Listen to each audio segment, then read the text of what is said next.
नमस्कार, आप देख रहे हैं पीडीएस न्यूज। मैं हूं पीसी से नहीं। राजस्थान विधानसभा चुनाव की जो भागदौड़ थी वो कल शाम को 6 बजे थम गई है। अब जो दौड़ मची हुई है वो मची हुई है कि कौन जीत रहा है, कौन हार रहा है, कौन सी विधानसभा सीट का ताज किस कैंडिडेट के ऊपर जा रहा है। स्क्रीन पे आपको हमारे साथ जो चेहरा दिख रहा है उस चेहरे को आप अच्छी तरह से जानते हैं, क्योंकि हम बात करें श्रीमाधोपुर विधानसभा सीट की।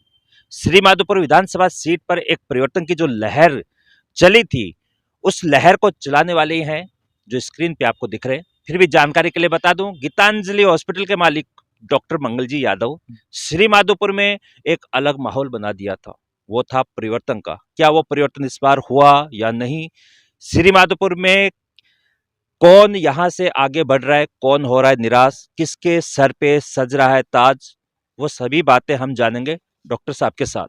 डॉक्टर साहब, स्वागत है आपका चैनल पे। बहुत बहुत धन्यवाद जी। स्वागत है आपके दर्शकों का, और जो मुझे और आपको साक्षात्कार को इसको इंटरव्यू को देख रहे हैं उनका सबका मैं अभिवादन करता हूँ। 10 साल हो गए इस परिक्षेत्र में अपने आप को ढाले हुए, लोगों की सेवा में, लोगों के बीच में उठने बैठने में, लोगों के बीच में संवाद करने में, जहाँ नीड होती है सुख की और दुख की उसमें जाने का, और जो भी सोशल एक्टिविटी का पार्ट हो मैं उसमें 10 साल हो गए मैं निभाते आ रहा हूँ। और इस बार भी मैंने बखूबी निभाने की कोशिश की और आगे भी मैं इसको जारी रखूँगा। डॉक्टर साहब, आपसे बात करने का हमारा उद्देश्य ये है, और हमने आपको चूज इसलिए किया है क्योंकि श्री माधोपुर की जनता को और इस चुनाव को आपने बहुत बारीकी से देखा है। युवा आपसे जुड़े हुए इसमें मिले, बुजुर्ग लोग आपसे इसमें मिले, क्योंकि आपने ऐसी ऐसी प्रतियोगिता यहाँ करवाई हैं जिससे कि युवा भी आपके साथ थे और बुजुर्ग भी आपके साथ थे, और इस चुनाव को आपने इतनी करीब से देखा है। तो अगर मेरा कहना गलत नहीं होगा तो सटीक डाटा आपके पास है। वो एक अलग बात है कि आप उनका खुलासा ना करो। बाकी जहां तक मैं मानता हूं, आपको लगभग आइडिया है कि श्रीमाधोपुर विधानसभा सीट से कौन उम्मीदवार विधानसभा जा रहा है। तो मैं सवाल आपसे यही शुरू करूंगा कि क्या स्थिति है, कौन आगे है, कौन पीछे है। आपने बहुत ही बड़ा सवाल, जी और जो सब कुछ ऐसे लगता है कि एक रिजल्ट ओरिएंटेड सवाल आपने मुझसे पूछा। खैर मैं नहीं, श्रीमाधो विधानसभा का कोई भी व्यक्ति या बाहर का व्यक्ति इसका जवाब देने में असमर्थ है, लेकिन मैं आपको मोटी मोटी बातें बता दूं। यहाँ दो परिवारों को राज पिछले 60 साल से चल रहा था, और एक बार वो और एक बार में, ऐसा सिस्टम था। उस सिस्टम को हमने बहुत पहले से चैलेंज करने की कोशिश की, करते आए, और हमसे चैलेंज हो नहीं पाए। वो पार्टियों ने हमको नकार दिया कि आप चैलेंज करने लायक नहीं हो। पार्टियों ने पहले हमें बहुत विश्वास दिखाया कि आप युवा हो, आप ताकत है आपके पास में, आपके पास लोग जुड़े हुए हैं और लोग परिवर्तन चाह रहे हैं। लेकिन पार्टियों ने बिल्कुल नकार दिया कि आप उनके सामने बहुत हल्के हो और आपका कोई वजूद नहीं है। लेकिन पार्टियों को जब जरूरत पड़ी, जब मंगल यादव ही या कोई युवा आदमी, जब भी इनको बड़ी सभाओं की जरूरत पड़ी, 500 गाड़ी बलराम यादव लेके जा रहा है, मोदी जी की सभा होती है मंगल यादव गाड़ियाँ लेके जा रहा है, और जो नेता मोदी जी की सभा में नहीं पूछे उनको टिकट दे दी जाती है। खैर मैं उस बात पे आता हूँ जो आपने मुझसे प्रश्न पूछा। उनको हमने चैलेंज किया, और हमने नहीं किया, इस श्रीमाधो की जनता ने चैलेंज किया। लेकिन मैं बार बार, मेरे पिछले 1 महीने के उद्बोधन में एक चीज़ होती थी कि यहाँ की जनता बहुत भोली भाली है, बहुत सीधी है, और न जाने पता नहीं उनको ये लोग किस प्रकार से गुमराह करते हैं लास्ट में कि तुम तो हाथ के हो, तुम तो फूल के हो, उसके साथ बंधे हो। मैं तो एक चीज़ कहूँगा, अगर आप वास्तव में राजनीति को स्वच्छ करना चाहते हैं, पूरी श्रीमाधो की जनता से मैं अपील करता हूँ, तो आपको इन चीज़ों को एक बार बोलना पड़ेगा, एक बार बोलना पड़ेगा। ये वंशवाद और परिवारवाद तभी ही खत्म होगा। आप इस चीज़ का, मैं आपको बहुत अच्छे से बताता हूँ, इस बार कुछ अच्छा होने वाला है। ये चुनाव है 2023 का, ये श्रीमाधो की राजनीति की दिशा और दशा तय करने वाला है। मैं आपको बहुत स्पष्ट याद में बोलता हूँ, अगली बार हम इन पार्टियों के पास नहीं जाएंगे, ये डैम श्योर। हम वापस से निर्दलीय की तैयारी करेंगे, इंडिपेंडेंट करेंगे, और मैं जनता से सपोर्ट करूँगा। आप ये चाहते हैं कि फूल पे बने हुए हैं, हाथ पे बने हुए, तो आप इसको समझें, अन्यथा यही लोग राज करेंगे। इन लोगों का एक पैटर्न बना हुआ है कि एक बार तू जीत जाएगा, एक बार मैं जीत जाऊँगा, और आप बहुत परेशान हैं। आपको पता है कि हमें चेंज भी करना है, लेकिन मैं आप जनता से हाथ जोड़ के कहता हूँ, एक बार सिंगल टाइम आपसे निवेदन करता हूँ कि अगले चुनाव में निर्दलीय कैंडिडेट जो आपको अच्छा लगे तो ही आपको लगे कि ये हमारे इस श्रीमाधो का परिवर्तन है और हमारी ये आशा की किरण है और इसमें हम वो चीज़ देखते हैं जो होनी चाहिए थी। तो बिल्कुल क्लियर कट मैसेज है कि इन पार्टियों से तौबा तौबा, हाथ जोड़ लिया इनको। दोनों पार्टियों को ये कहा कि आप उन्हीं नेताओं को टिकट देते हैं क्योंकि राजतंत्र है ये, लोकतंत्र नहीं है आपके हिसाब से। आपने बहुत सपने दिखाए, किस व्यक्ति कितनी मेहनत करके अपना दो पैसे कमाता है और उसमें से आप इतना मोटा खर्चा कर देते हैं, गाड़ी घोड़े दौड़ रहे हैं और लास्ट में रिजल्ट आपका जीरो की उन्हीं को देनी। तो मुझे लगता है कि ये तो पुरानी बातें हैं। अब जो आपका प्रश्न बचा, सटीक आंकड़े आपको 3 तारीख को ही मिलेंगे, लेकिन ये तय है कि इस बार जो चुनाव लड़ा गया, इन दोनों परिवारों का अंत करने के लिए जनता ने कोई कसर नहीं छोड़ी। जनता ने बहुत ज़्यादा समर्थन दिया। हर गांव डाणी में बच्चे बच्चे ने, जिन बच्चों का वोट नहीं लगता, उन बच्चे की ज़ुबान पे ऐसा था, उन युवाओं की ज़ुबान पे, जो युवा लाइन से खड़े थे, हमारे स्वागत के लिए खड़े थे, वो एक हमें परिवर्तन देखना चाहते थे, उन्होंने स्वागत किया हमारा। वो उनकी भी एक ज़ुबान पे एक आवाज़ थी। वो माताएं, वो मेरी बहनें जो ये सोचती हैं, उन्होंने, उनके मन में भी एक चीज़ था कि इस बार परिवर्तन होगा, इस बार बदलाव होगा। वो मेरे बुजुर्ग जो 50-60 साल से सोच रहे थे कि यार श्रीमाधो में कब बदलाव होगा, कब परिवर्तन होगा, कब कोई नया चेहरा आएगा जिसके सिरे पे हम ताज पहनाएंगे। ये सब कुछ अच्छा चल रहा था, लेकिन फिर हमारी यहाँ की जनता बहुत बोली, मैं आपको फिर कहूँगा, बहुत सीधी, जिनके मन में कोई पाप नहीं, किसी प्रकार का कोई छल कपट नहीं, वो जनता फिर इनके थोड़ी बहुत चंगुल में आ जाती है। जैसे थोड़ा सा 1-2 दिन में रिवर्ट बैक हुए लोग, इन लोगों ये गए घर घर, तो कहा जी आप तो फूल के हो, आप तो हाथ के हो। ऐसे करते करते कुछ वोट बैंक स्किप हुआ, अदरवाइज इसका परिणाम कुछ और होता। मैं फिर भी कॉन्फिडेंट हूँ, कुछ अच्छा होने वाला है, लेकिन हाँ 2 दिन में थोड़ा स्किप हुआ है, वोट बैंक वापस इमोशंस में आ गया, वो भावनाओं में बह गया और इनकी चिकनी चुपड़ी बातों में आ गया। हाँ, लेकिन एक मोटा मोटा चीज़ बताऊँ, इनको जहाँ 90-90 हज़ार वोट मिले थे, वो सीधे 60 पे आ रहे हैं। इनका वोट बैंक बहुत किसका है, और एक्चुअल में जो फिगर था, मतलब हम ये सोचे थे कि हम उस 90 तक पहुंच जाएंगे, हमारा ये मार्जिन था, लेकिन इन्होंने लास्ट के 2-3 दिन में बहुत ज़्यादा लोगों को मिसगाइड किया, इनके कार्यकर्ताओं ने। इवन इन्होंने ये तक कह दिया कि यार आप लाइन में नहीं हो, आप क्यू में नहीं हो। मतलब हम सबको, पूरे श्रीमाधो के युवाओं को चैलेंज किया है, हमारी माताओं बहनों को, हमारे बुजुर्गों को, हमारे छोटे बच्चों को। तो मैं तो ये कहूँगा, आप दर्शक, आप मेरे दोस्त हैं, मेरे भाई हैं, मेरे पिता हैं, मेरी बहनें हैं, मेरी माताएं हैं, और मेरे युवा जो आप वोट भी नहीं करते हैं, उनको भी मैं अपील करता हूँ, आप आज से ही एक चीज़ सोचें कि जो भी है, हम कैंडिडेट देख के इस बार डिसाइड करेंगे, अगली बार किसी के बहकाव में नहीं आएंगे और अच्छे व्यक्ति का चुनाव करेंगे, क्योंकि इनका राज हमने 50-60 साल से देखा है। तो अगली बार कोई फ़र्क नहीं पड़ेगा कि कौन सिंबल पे आ रहा है, कौन नहीं आ रहा है। अगली इस बार हमने एक बीज बोया है, वो पेड़ ये मान लो कि उग चुका है और उसको बड़ा होना है, और कब होना है, अगली बार इसकी फसल कटाई होनी है, तय है, 100% होना है। आप देख लेना, इस बार कोई कमी कसर रह गई तो, अदरवाइज हो सकता है रिजल्ट बहुत सकारात्मक भी हो सकते हैं। नहीं डॉक्टर साहब, आपको पता तो है, वो एक अलग बात है कि आप, मैं कह रहा हूँ ना, क्योंकि मेरे को भी पत्रकारिता करते हुए काफी समय हो गया, एग्जिट डाटा है आपके पास, मैंने अच्छे से सर्वे किया है। वो एक अलग बात है कि आप अभी उनमें खुलासा नहीं करना चाहते हो, वो अलग बात है। बाकी और क्या क्या देखने को मिला इस चुनावों में, इन अपन ये चुनाव बात में, करें। हाँ, यस, एग्जैक्टली। मैं ये बात आपकी बहुत अच्छी है, मतलब इस पे अपन चर्चा करेंगे तो ये मेरे हिसाब से जनता के लिए भी ठीक होगा और हमारे लिए सबके लिए ठीक होगा। वैसे तो मैं इनमें खूब घूम चुका हूँ, चुनावों की तरह ही मैं हर गांव-गांव में जाकर जाकर रात्रि चौपाल, हाँ, आपने वहाँ काफी सर्वे किया, इसलिए मैंने रात्रि आपको चौपाल पूछ लिया इन 48 दिन बातों के लिए। कंटिन्यू, मैं 48 दिन फील्ड में रहा, गांव में सोया, उस गांव की जो चौपाल के, वहीं उस गांव में सोया हूँ, वहाँ के लोगों से मिला हूँ, सुबह मिला हूँ, रात को मिला हूँ, शाम को मिला हूँ, वहाँ मंदिरों में रुका हूँ, वहाँ गांव की स्थिति देखी है, वहाँ गांव, तो मैंने ये पाया है। उसके अलावा मैंने गांव-गांव जाकर दौड़ करवाए, लोग मेरे युवा साथियों को दौड़वाया है, छोटे बच्चों को दौड़वाया है, साथ में वृक्षारोपण प्लांटेशन का कार्यक्रम मैंने किया, साथ में वहाँ रक्तदान शिविर हर गांव में किए, स्वास्थ्य कैंप किए, और ऐसे न जाने के लंपी रोग में हमने गांव-गांव जाकर, गौशाला में जाकर गौ माता की सेवा की। कोविड में हमने गांव-गांव जाकर खूब सारी सेवा की, चाहे सैनिटाइजर डिस्ट्रीब्यूशन हो, मास्क का वितरण हो, चाइनीज़ बहिष्कार का पत्र हो, क्योंकि मुझे लगता है कि मेरे अंदर सबसे पहली क्वालिटी होनी चाहिए हिंदुस्तानी। मेरी बेहद इच्छा है कि मुझे कोई अगर जाने कि देशभक्त नाम से जान जाए।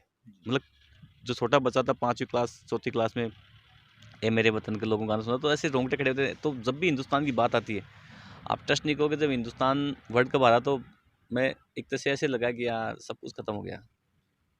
मेरी टिकट कटने का मुझे इतना दुःख नहीं हुआ, जिस दिन वर्ल्ड कप इंडिया हारी उस दिन इतना दुःख हुआ यार, क्या हो गया? मेरा दिमाग काम नहीं कर रहा। तो कहने का मतलब मेरे भाव ये हैं कि मैं सबसे पहले अगर मुझ में कोई क्वालिटी अगर आप लोग देखो या मेरा छोटा भाई देखे, मेरे युवा देखें, तो मुझे देशभक्ति देखे। मैं पेट्रियोटिक पर्सन हूँ, मेरे जीवन में ये देशभक्ति हमेशा कूट-कूट के भरेगी। तो हमने ये पाया इन चुनाव में दौरान, जहाँ-जहाँ हम गाँव में गए, तो सबसे पहले देखिए इंसान की नीड होती है कि उसका स्वास्थ्य अच्छा हो। अगर स्वास्थ्य अच्छा हो तो आप अच्छा काम कर सकते हैं, अपनी जीवन की दिनचर्या को चला सकते हैं। तो स्वास्थ्य का ताना-बाना हमारा अच्छा नहीं है। आप खुद जानते हैं कि आप जैसे थोई से आए हैं आप। थोई में 9 बजे बाद में मुझे लगता है आपकी सुविधा, बल्कि दिन में भी नहीं होती है, बहुत सारी सुविधाएँ नहीं होती है। हमारा हेल्थ सिस्टम है, जो स्वास्थ्य का सिस्टम है, वो वास्तव में बहुत कमज़ोर है। अब जो मुझे जाते हैं कि हर किसी की हिम्मत नहीं होती, क्योंकि 2000 गाड़ी वाला लेता है। इवन मैं आपको कहूँ कि थोड़ी से कोई पेशेंट अजीगढ़ आएगा तो भी 500-700 रुपये गाड़ी वाला लेगा। 100 रुपये पर्ची कटाने में बहुत लोगों को देखता हूँ कि वो बड़ा मुश्किल होता है कि 100 रुपये की पर्ची कटवा लें, तो वो 700 की गाड़ी लाना भी बड़ा बड़ा मुश्किल होता है। तो स्वास्थ्य हेल्थ सेक्टर में हमारी बहुत बड़ी कमी है। हेल्थ सेक्टर को मैं बहुत अच्छे से जान सकता हूँ, क्योंकि मैं डॉक्टर भी हूँ साथ में। तो हेल्थ सेक्टर मैंने बहुत कमज़ोर पाया इस दौरान, 1 महीने के चुनाव प्रचार में या इससे पहले जो मैं घूमा हूँ। साथ में ही अगर हेल्थ आपका गुड हेल्थ नहीं है, तो उसके बाद में अगर दूसरा नंबर आ जाए, हेल्थ के बाद में अगर दूसरी चीज़ देखें तो एजुकेशन।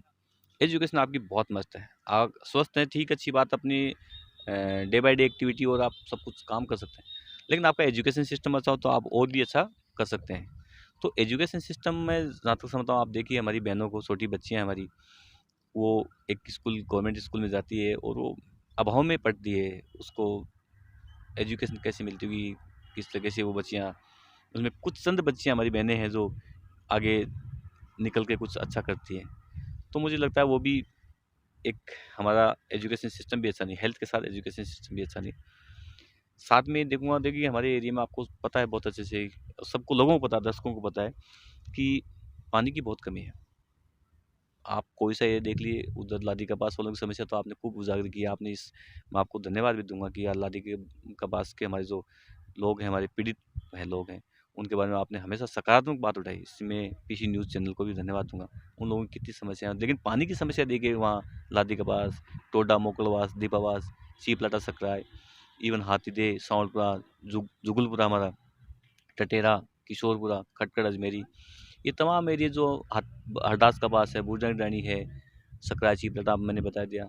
आपके बगल में देख लिए थोई, करड़का, रामपुरा, कल्याणपुरा, रूपपुरा, ये तमाम एरिया, जाड़ली हो, कोटरी, शिमाला, शिमाला जागीर, कंचनपुर, जवाहर नगर, कल्याणपुरा उधर जो हमारा है, इवन बहानी, मेरोली, शिमाला जागीर, बागरियास, मऊ, नातूसर, आसपुरा, नांगल, ये तमाम एरिया, लिसाड़िया, दिलवाड़ा, मुंड्रू, ये तमाम के तमाम, हथौरा, सीपुर, रायपुर जागीर, इवन जुगराजपुर हमारा, और अजीतगढ़, एज वेल एज हमारी म्यूनसिपलिटी दो दो है, नगर पालिकाएँ हैं, श्रीमाधोपुर। इन तमाम ये 45 ग्राम पंचायत जो मैंने आपको बताई, और ये 2 नगर पालिकाएँ हैं, इनमें सब में पानी की कमी है। मैं 2 चीज़ें पानी की बात कहूँगा कि पानी की कमी आप ये देख रहे हैं कि एक तो पीने का पानी, एक फसल का पानी। तो सबसे पहले ज़रिए आपकी, आप ज़िंदा कैसे रहेंगे? पीने का पानी। उसके बाद में हम जाते हैं कि पशुधन, क्योंकि हम ज़िंदा रहेंगे तो हमें पशुधन चाहिएगा, उस पे सब कुछ। देखिए, सब कुछ हमारा, अगर कृषि प्रधान देश है भारत, तो हमारा सिस्टम चलता है, अगर खेती है तो सब कुछ है। उससे हमारी मंडियाँ चलेंगी, हमारे व्यापार चलेगा, हमारे व्यापारी लोग या जो भी मार्केट है, सब कुछ पानी और खेती पे चल रहे हैं। तो पानी की बड़ी समस्या है। कुंभाराम लिफ्ट योजना को, जैसे आप बच्चे थे, मैं बच्चा था, तब से सुन कि कुंभाराम लिफ्ट परियोजना का पानी आएगा। कोई वादे करता है कि मैंने पिछली बार गवर्नमेंट से ये करा दिया, वो कर, बहुत बार ऐसा आपने सुना होगा, हमने ऐसा कर दिया, हमारी गवर्नमेंट, फिर गवर्नमेंट चेंज होगी। यही तो बातें हैं जो जनता के बीच में वो अपनी अच्छे से रख पाते हैं और लोगों को बेवकूफ़ बना जाते हैं, लोगों को बरगला देते हैं। आपने कुछ किया ही नहीं कभी। एक आपने लेटर लिख के छोड़ दिया, उसका आप जब तक फॉलो नहीं करोगे चीज़ को, मैं कहूँ कि मैंने होमवर्क किया, उस होमवर्क में क्या गलती है टीचर ने चेक नहीं किया तो उसका मतलब कोई मतलब नहीं है। तो आपने ऐसे ही नहीं किया, आप टीचर, आप जनता के मालिक, आप आपको हमने 5 साल के लिए राजा बना दिया हमारी विधानसभा। आप वहाँ जाके सोचते हो कि मुझे बस मेरी बस जनता ने पूरी कर दी, अगले 6 महीने फिर मैं दुख पालूँगा। आप जनता के बीच में कभी आए नहीं, 4 साढ़े 4 साल आए नहीं, 6 महीने फिर आके फिर आप जनता आपका नारे लगाने जाती है, क्योंकि आपके फिक्स कार्यकर्ता हर गाँव में आपने फिक्स लोग जोड़ रखे हैं और वो बेचारे भी नहीं समझ पाते कि भाई हमारा तो यही लीडर है सब कुछ। वो पता नहीं क्यों नहीं समझ पाते हैं, हमारे या तो कुछ काँटे लगे हुए हैं और या उनमें कुछ चुम्बक लगी हुई है, कुछ इस तरह का सिस्टम बना रखा है उन लोगों ने।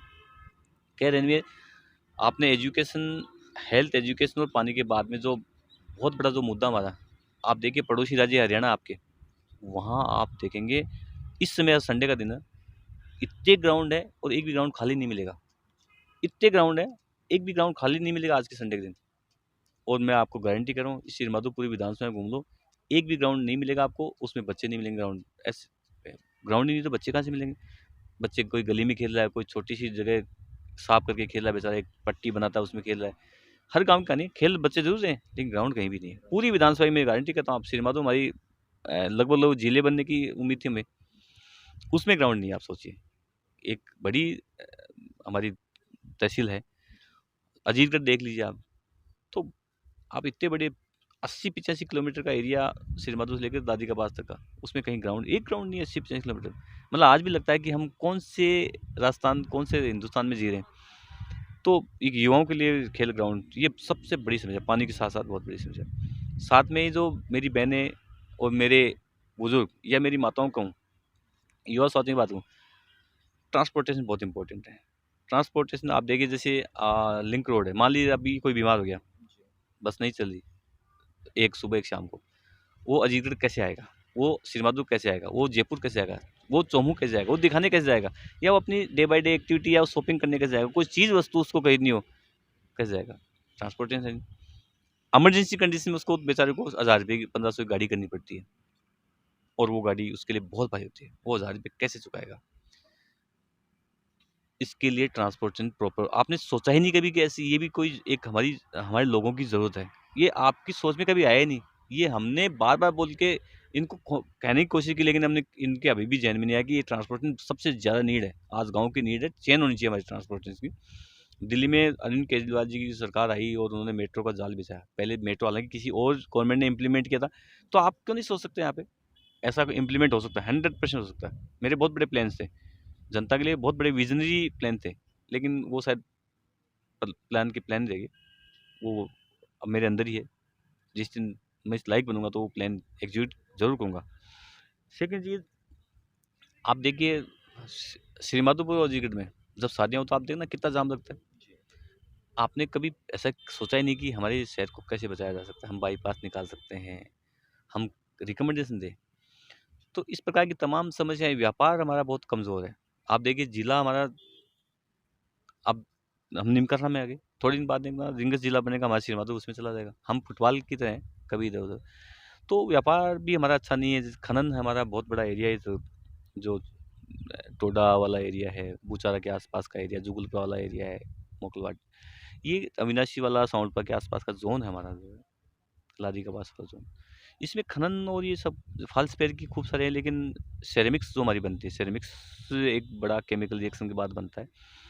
फाल्स पेड़ निकलता, कच्चा माल निकलता है, गुजरा जाता है। इतना ट्रांसपोर्टेशन, इतना फ्यूल, इतनी रिस्क रोड पे गुजरा जाने के लिए 2 दिन का बड़ी गाड़ी गुजारने लगता है।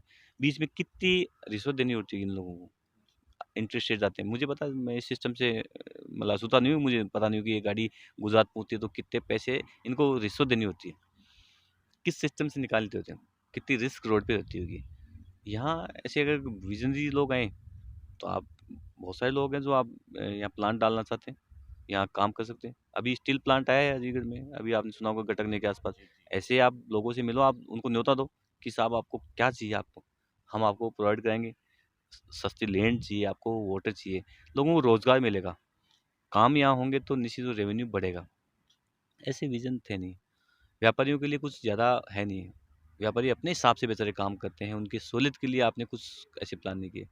मैं बात कहूँगा हमारी गौ माता के लिए आप देखिए, हर रोड पे आप देखोगे कि हमारी गौ माता, और ऐसे बस एक, हाँ, आप बोलते ज़रूर हो, उसके बारे में शब्द बोल देते, लेकिन उस पे आप एक निर्णय पे नहीं आते हो, इसका एक रोड मैप नहीं बनाते हो, तो बोलने से कुछ होता नहीं, काम करके दिखाना पड़ेगा। लेकिन साथ में हमारे मंदिरों की स्थिति देख लो आप। हमारे भोलादास का मंदिर आपने देखा होगा हासपुर में, उसमें रास्ता नहीं है, सांसद तक लोग परेशान होकर जाए, उस मंदिर में वास्तव में रास्ता नहीं, उस ढाणी में बेचारे लोग तो काफी प्रसिद्ध मंदिर है। बहुत प्रसिद्ध है, उस रेलवे पटरी के साथ साथ जाते हैं। उसका कुछ उन्होंने कुछ सोचता नहीं है, बस वोट के लिए वो आ जाते हैं। और वो मंदिर जहाँ, ऐसा मंदिर है वहाँ आप भी जाएंगे, मैं भी जाऊँगा, तो इतनी आत्मिक शांति मिलती है, और एक विश्वास हो जाता है कि यहाँ मैं कुछ बोल के जाऊँगा, कुछ मांग के जाऊँगा, तो ईश्वर मुझे वो देगा, भोलादास जी महाराज वो देंगे। ऐसे देवनारायण भगवान के मंदिर खूब सारे, मोका जी महाराज हैं, दाऊ धाम मेरे गुरु जी का स्थान है, तो ऐसे मनसा माता है, सती माता है, खूब सारे मंदिर आसपास हैं, हर सामाजिक है। तो इन मंदिरों का भी जीर्णोद्धार हो, इनमें भी कुछ ऐसे प्लान हो कि जैसे खाटू श्याम जी आज कितना फेमस है, सकराय माता हमारी यहाँ पे, तो उनका भी इन्होंने कोई विजन तैयार नहीं किया।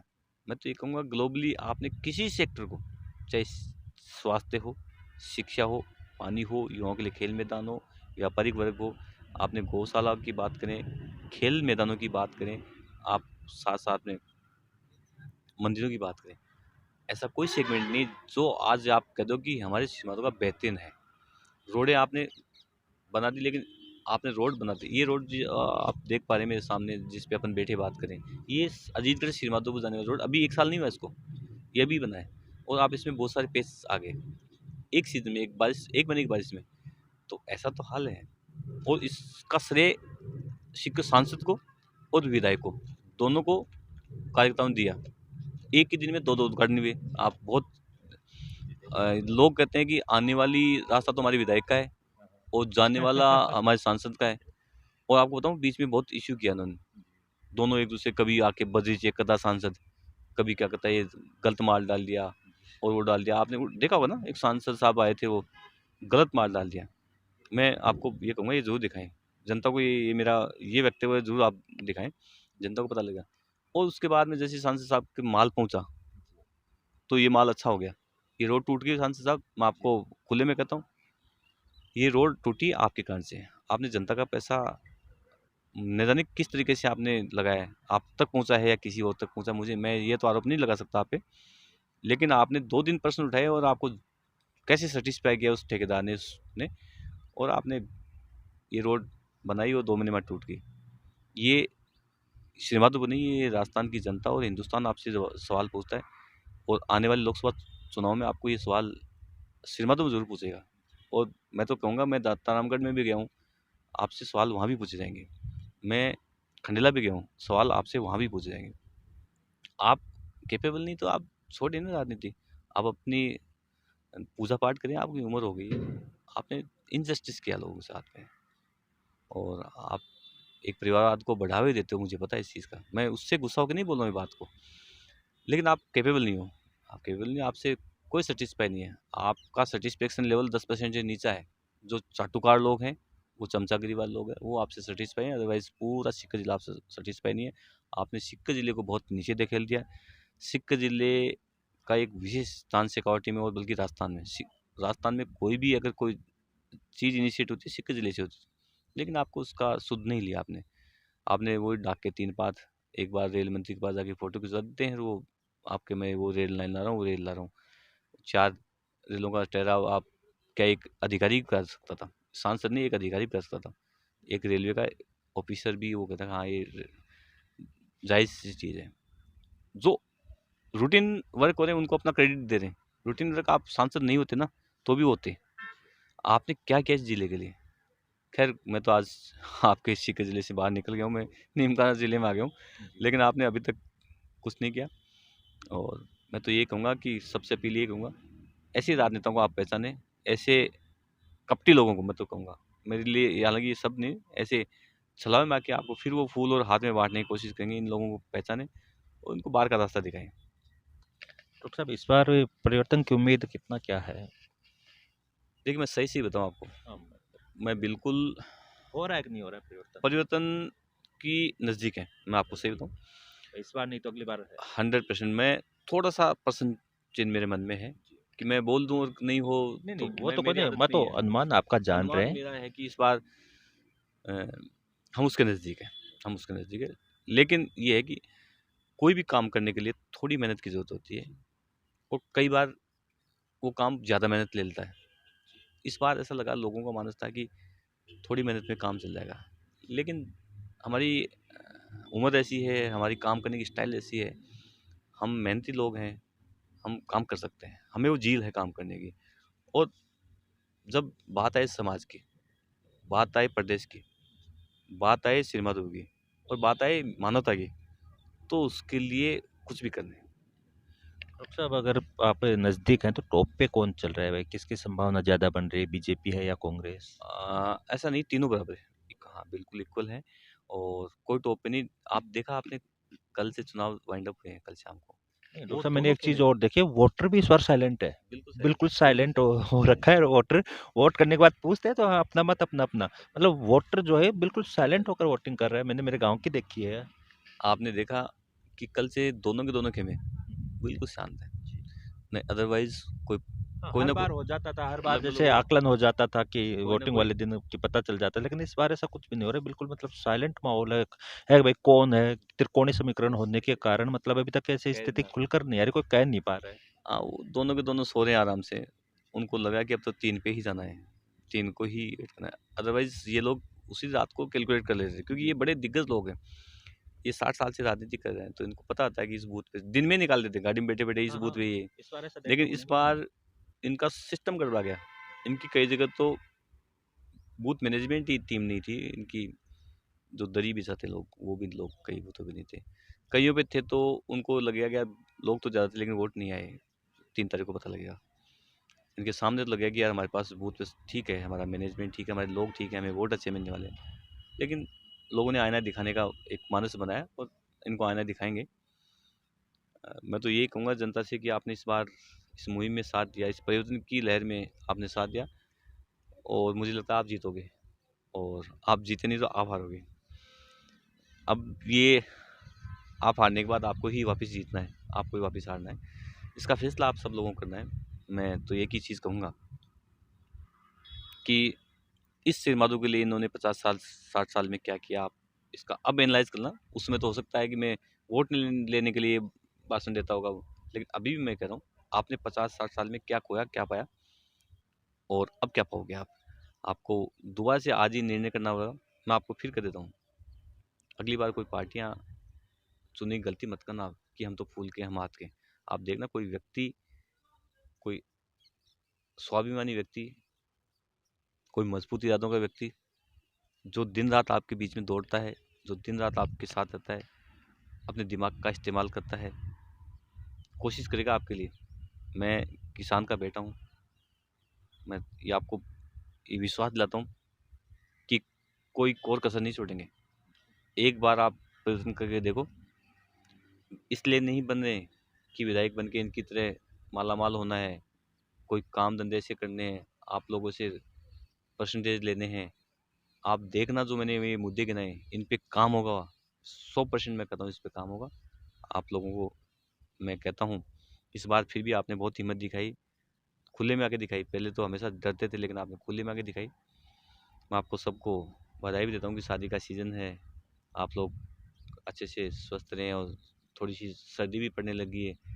मैं डॉक्टर होने के नाते आप लोगों को ये भी कहूँगा अपने स्वास्थ्य का ध्यान रखिए। ये आती हो जाती सर्दी आपको बीमार कर देती है, वायरल कर देती है, कोल्ड कर देती है।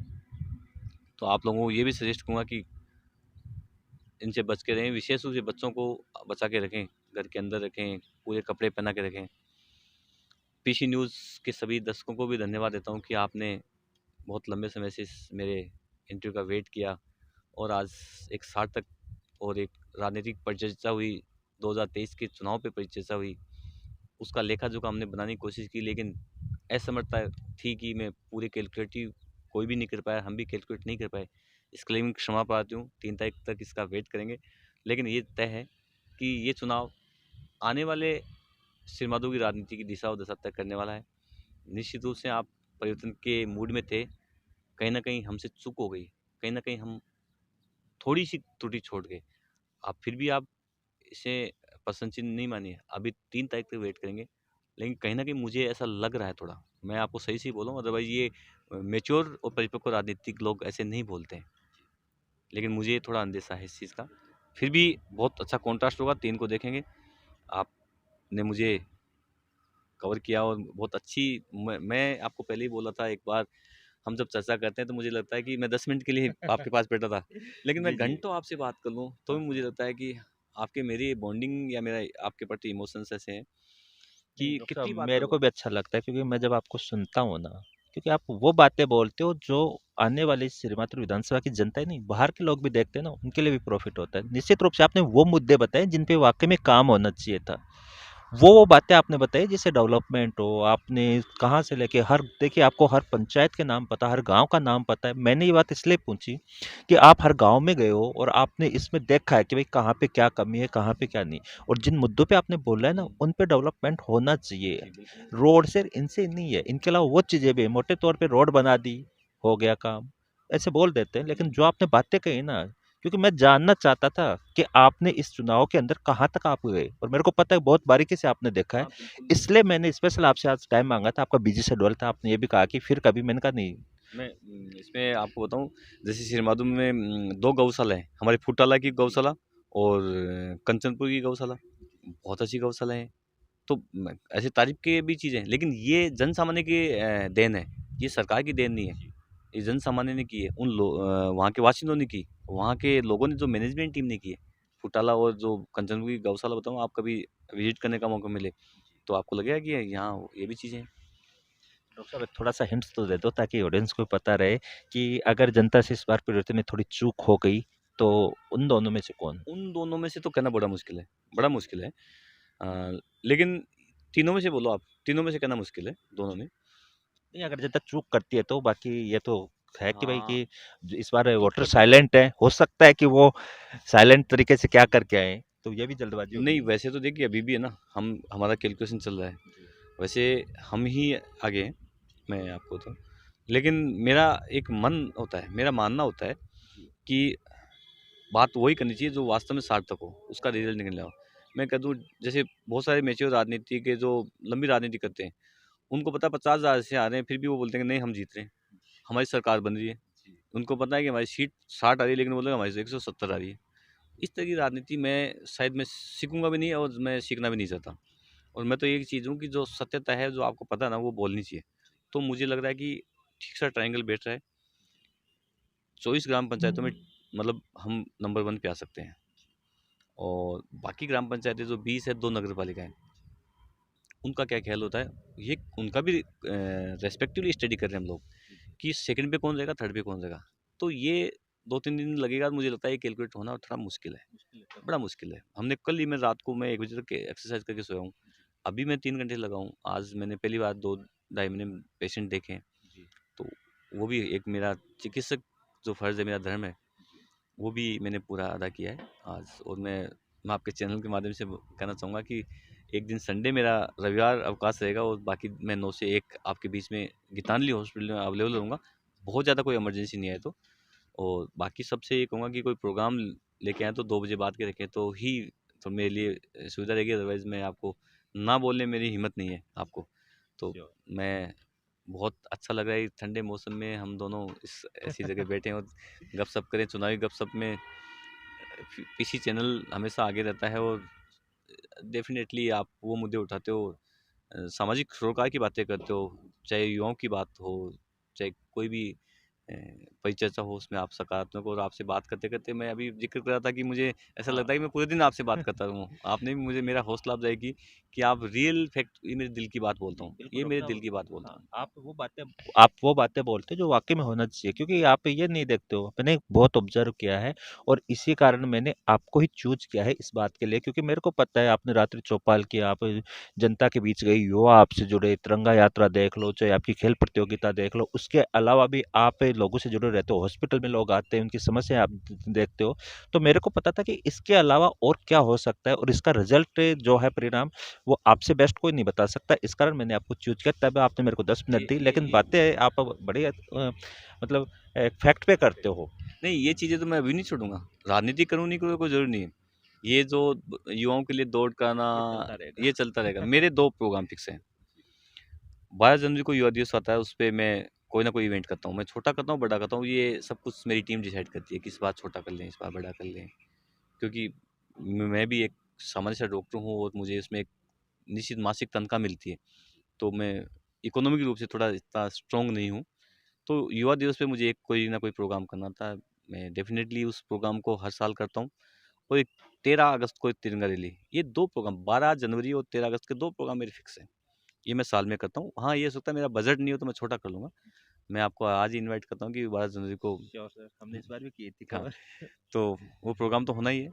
अब वो टीम डिसाइड करेगी कि प्रोग्राम किस लेवल का करना है, क्या करना है। सिरमाधुपुर के युवाओं के लिए और मेरी बहनों के लिए, मेरी माताओं के लिए, बुजुर्गों के लिए, जब भी मुझे जो भी मौका मिलेगा, मैं जनता के बीच में जाने से कभी नहीं छोड़ूंगा, चाहे मैं राजनीति करूं या नहीं करूं। ये मेरा जीवन इसी प्रकार से सिरमाधुपुर की सेवा में हाजिर रहेगा। बहुत-बहुत धन्यवाद डॉक्टर साहब, आपने हमें समय दिया और हमारी जनता के लिए हमने जो सवाल रखे, वो आपने किए। बहुत-बहुत धन्यवाद। Thank you. Thank you.